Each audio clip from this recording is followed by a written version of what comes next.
สวัสดีครับท่านผู้ชมที่เคารพทุกท่านครับช่อง Ark Gamer นำเสนอสิ่งที่ดีที่สุดให้ทุกคนทุกท่านครับพบกันวันนี้18เมษายน2564นำพื้นที่เสี่ยงภัยพายุฝนฟ้าคะนองและลมกระโชกแรงเป็นข้อมูลจากกรมอุตุนิยมวิทยามาเล่าให้กับท่านผู้ชมทางบ้านฟังวันนี้เพื่อจะได้ระมัดระวังครับขอขอบคุณข้อมูลทั้งหมดจากกรมอุตุนิยมวิทยาครับมาดูครับพื้นที่เสี่ยงภัยพายุฝนฟ้าคะนองและลมกระโชกแรงประจำวันอาทิตย์ที่18เมษายน2564ตั้งแต่เวลา 06.00 นของวันนี้จนถึง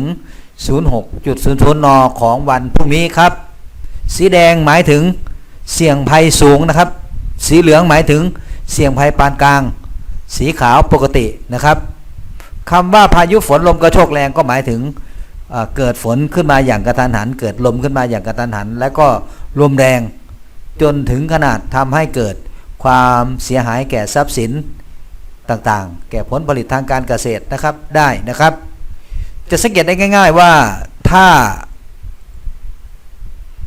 ที่ไหนจะมีฝนฟ้าคะนองและลมกระโชกแรงนั้นจะมีลูกเห็บตกด้วยนะครับสีเหลืองครับท่านก็ดูตามแผนที่นะครับก็มีภาคเหนือภาคตะวันออกเฉียงเหนือภาคกลางและตะวันออกนะครับ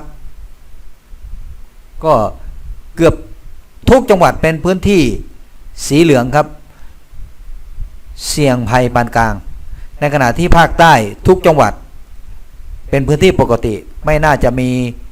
ลมกระโชกแรงนะฝนฟ้าคะนองส่วนพื้นที่สีแดงครับมีความเสี่ยงสูงที่จะมี